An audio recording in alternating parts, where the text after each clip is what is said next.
माफ़ी नहीं है। हमने बहुत बर्दाश्त कर लिया। अफगानी फ़ौजी जो हैं भागे छोड़कर, उन पे पाकिस्तान का परचम जो है सब लहरा दिया गया है। हम उनका वो पूरा इंफ्रास्ट्रक्चर जहाँ पे उनका गोला बारूद है, लॉजिस्टिक्स सप्लाई है, जो ट्रेनिंग कैंप्स हैं, हम इनको नीस्तो नाबूद कर देंगे। काबुल में जो सबसे बड़ा एम्यूनिशन डंप था, दैट वाज कैंप फीनिक्स, जो कि नेटो फोर्सेस का था, जहाँ पे अभी तक उनका गोला बारूद और असला जो है वो संभाला हुआ था तालिबान गवर्नमेंट ने। उसको आज बड़ी कामयाबी से स्ट्राइक किया है पाकिस्तान एयरफोर्स ने, बड़े प्रिसीशन से, और उसको तबाह किया है। तहरीक तालिबान अफ़गानिस्तान के जो हेड हैं हैबतुल्लाह, उनकी भी हलाकत हो चुकी है। अस्सलाम वालेकुम, मैं मोहम्मद अकमल और आप देख रहे हैं साउथ पंजाब डिजिटल। पाकिस्तान ने हमेशा अमन की बात की है। पाकिस्तान कभी भी जंग शुरू नहीं करता, लेकिन अगर कोई जंग शुरू करे तो पाकिस्तान उसे फिर ख़त्म करके वापस आता है कि अगले बंदे का, अगले मुल्क का, दुश्मन का ये कहना होता है कि हमें माफ़ कर दिया जाए, सीज़ फायर कर लिया जाए। अफ़गानिस्तान की जानिब से पाकिस्तान में दरअंदाजी की कोशिश की जाती है, हमारी फोर्सेस की जानिब से उन्हें मुंह तोड़ जवाब दिया जाता है। गुज़िश्ता रात से ये सिलसिला जारी है। गुज़िश्ता रात और आज सारा दिन क्या हुआ, हमारी फोर्सेस की जानिब से कहाँ कहाँ पर एयर स्ट्राइक की गई, कितनी चेक पोस्टें तबाह की गई, कहाँ पर अटैक किए गए, कैजुअल्टीज़ के बारे में बात करेंगे, जो लोग ज़ख्मी हैं उनके बारे में बात करेंगे। इन तमाम तर चीज़ों पर बात करने के लिए हमारे साथ मौजूद हैं air commodore retired Muzammil Jibran sahab. अस्सलाम वालेकुम सर। वालेकुम अस्सलाम सर, कैसे हैं आप? खैरियत से हैं? अल्हम्दुलिल्लाह रब्बिल आलमीन। सर, सबसे पहले इस ऑपरेशन के बारे में बताइएगा, इस ऑपरेशन के नाम के बारे में बताइएगा, और उसके बाद के आज सारा दिन क्या होता रहा है, क्या अपडेट्स हैं अभी तक? इस ऑपरेशन का नाम जो रखा गया है वो रखा गया है ऑपरेशन ग़ज़ब लिल हक़।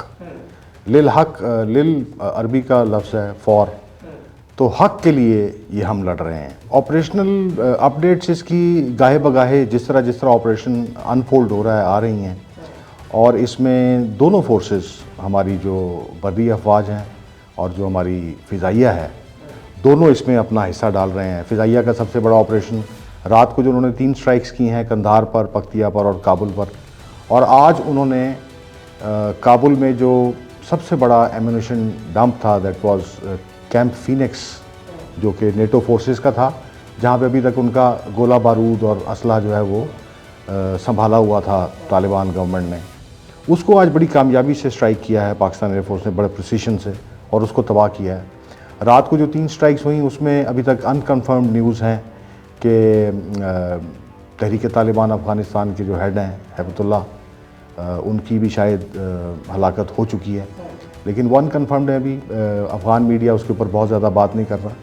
उसके अलावा जो बर्री अफवाज ने जो हमले किए हैं, उसमें आपको पता है कि post alpha, Bravo, Charlie, golf, hotel, 12 post जो हैं जिनसे अफ़गानी फ़ौजी जो हैं भागे छोड़कर, उन पे पाकिस्तान का परचम जो है सब लहरा दिया गया है।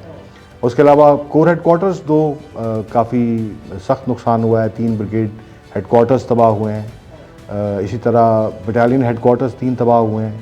137 कैजुअलिटीज़ जो है वो मीडिया अफ़गानिस्तान का अपना रिपोर्ट कर रहा है, और 200 के करीब जो है उसमें ज़ख्मी जो है वो बताए जा रहे हैं। तो इस वक्त तक की जो है वो सूरत हाल ये है। सर, इसमें हमारी जो एयरफोर्स है उसकी जानिब से अभी एक दफ़ा स्ट्राइक की जाती है, उसके बाद अभी जो राउंड 2 है वो शुरू नहीं हुआ। ये कशीदगी मज़ीद चलेगी या फिर आज कल में ख़त्म हो जाएगी? क्योंकि अफ़गानिस्तान कोई जंग तो नहीं कर सकता। हमारा पाकिस्तान का जो सिक्योरिटी मैट्रिक्स है, हम ज़्यादा गेड अब तैयार हैं। हमने जो तैयारी की हुई है वो अपने जो हमारा मशरक़ी दोस्त है उसके लिए की हुई है, और हमारी सारा जो साजो सामान है, तरबियत है सारी, वो उसके ऊपर हमने मरकूज़ की हुई थी।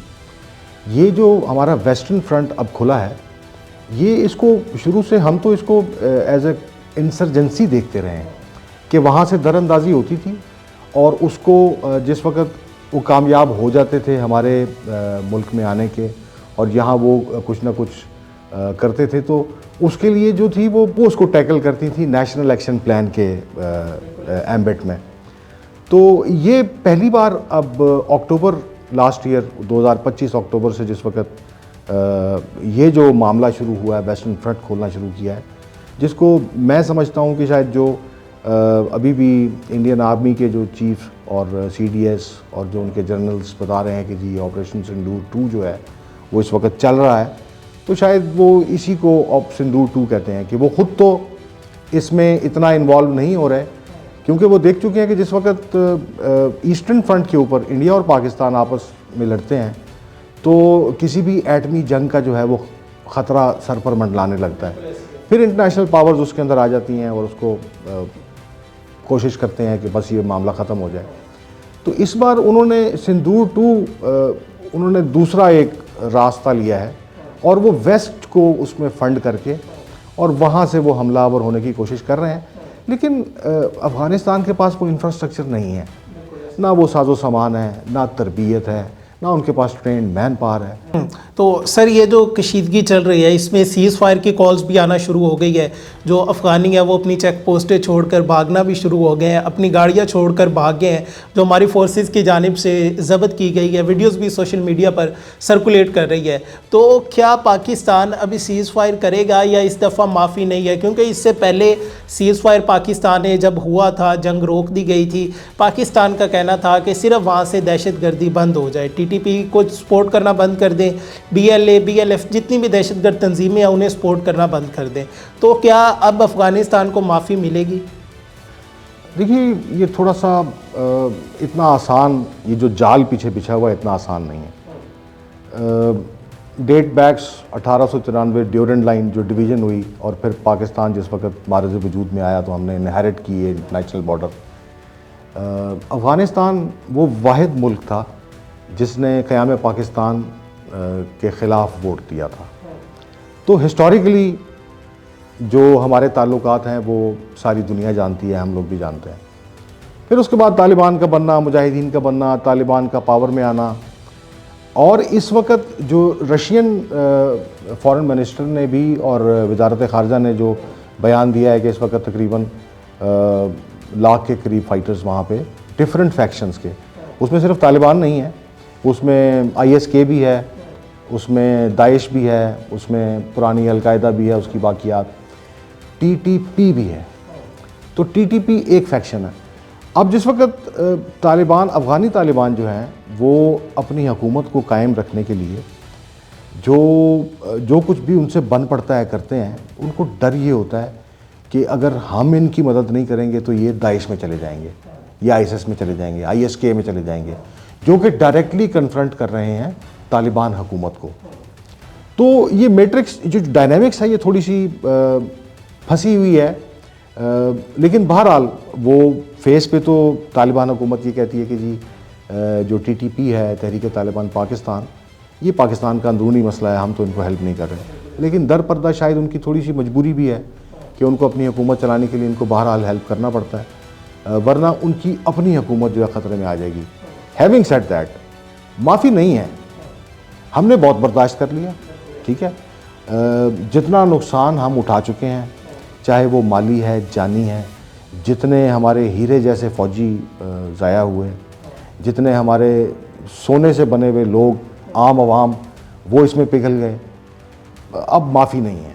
अब हम तब तक नहीं छोड़ेंगे उनको जब तक या तो वो ख़ुद तहरीक तालिबान पाकिस्तान, BLA, ये जितने फैक्शंस हैं जिनको इंडिया के थ्रू और इसराइल के थ्रू फंडिंग हो रही है यहाँ पर शरारतें करने की, जब तक वो उनको ख़ुद नहीं निकालेंगे, जब तक वो ख़ुद उनके ख़िलाफ़ ऑपरेशन नहीं करेंगे, तब तक ये ऑपरेशन अब बंद होना भी नहीं चाहिए और शायद होगा भी नहीं। तो सर आप क्या देखते हैं कि आने वाले जो 24 घंटे हैं वो कितनी अहम होने वाले हैं? क्योंकि पहले हम देखते थे अगर पाकिस्तान पर इंडिया हमला करता है उसके बाद खामोशी तारी हो जाती है, फिर पाकिस्तान हमला करता है तो इंडिया पर खामोशी तारी हो जाती है और वो सीज़ फायर के लिए भागना शुरू करता है। ये सिलसिला हम देख रहे हैं कि पिछले 30 घंटों से ये सिलसिला मुसलसल चल रहा है। तो अब क्या आगे भी ये चलेगा और कब तक चलेगा? देखिए, ऑफिशियली तो अकमल सीज़ फायर अभी भी चल रही है। जो डील ब्रोकर की थी टर्की में कतर ने और तुर्की जिस वक्त मिले थे, बिल्कुल ऐसे ही है, तो सीज़ फायर तो उस वक्त हो गई थी। तो ऑफिशियली स्पीकिंग इस वक्त सीज़ फायर चल रही है, लेकिन उन्होंने इसकी वायलेशन की है। और सीज़ फायर अब क्या कर सकते हैं। रिपोर्ट्स इस वक्त यही आ रही हैं कि जो उनकी हायरार्की है, जो ऊपर के टॉप लीडर्स हैं, वो अपने कैंप्स में से, अपनी कमीन गाँव में से निकल के अब गारों में शिफ्ट होना शुरू हो गए।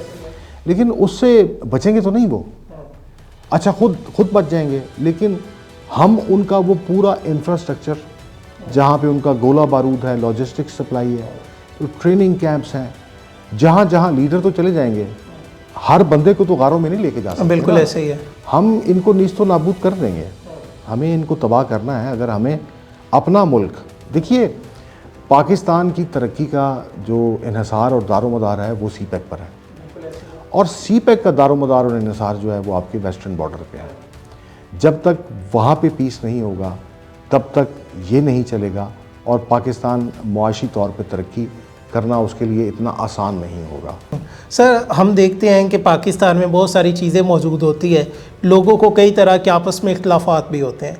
हमने ऑपरेशन बुनियानो मरसूस में देखा, और अब दोबारा से हम देख रहे हैं कि अवाम फिर से बाहर निकल रही है। आज हमने देखा, इवन हमें कॉल्स आई हैं कि हम रैलीज़ निकाल रहे हैं, आप आएँ, हमने अपनी अफवाज के साथ इज़हार यकजहती करनी है। उन लोगों को क्या पैगाम देना चाहेंगे? जी बिल्कुल, ये तो सारे पाकिस्तान ने, सारी कौम ने देखा कि कल जैसे ही अटैक शुरू हुए, हमने अपना ऑपरेशन का आगाज़ किया तो सबसे पहली बहुत बड़ी रैली कराची में निकली। अवाम निकली सड़कों पे झंडों के साथ, नारे जो है वो नारेबाजी की गई पाक फ़ौज के हक़ में, हुकूमत के हक़ में। मैं फिर यही कहूँगा कि ये फिर वो मौका है जब पूरी कौम को अपने सारे जो डिफरेंसेस हैं वो बुला के एक होना चाहिए।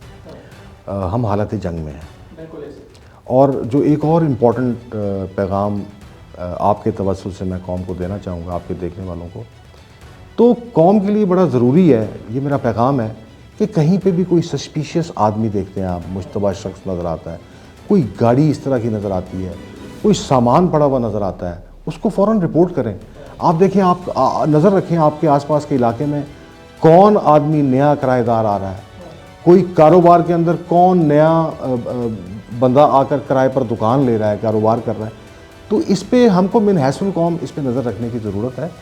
सिर्फ़ हमारी हुकूमत और हमारी जो फ़ौज है उनका काम नहीं है दुश्मन से लड़ना। हालत जंग में कौम के हर फ़र्द का ये काम है कि वो फ़ौजी बन जाए और दुश्मन के ख़िलाफ़ लड़े। Sir, thank you so much.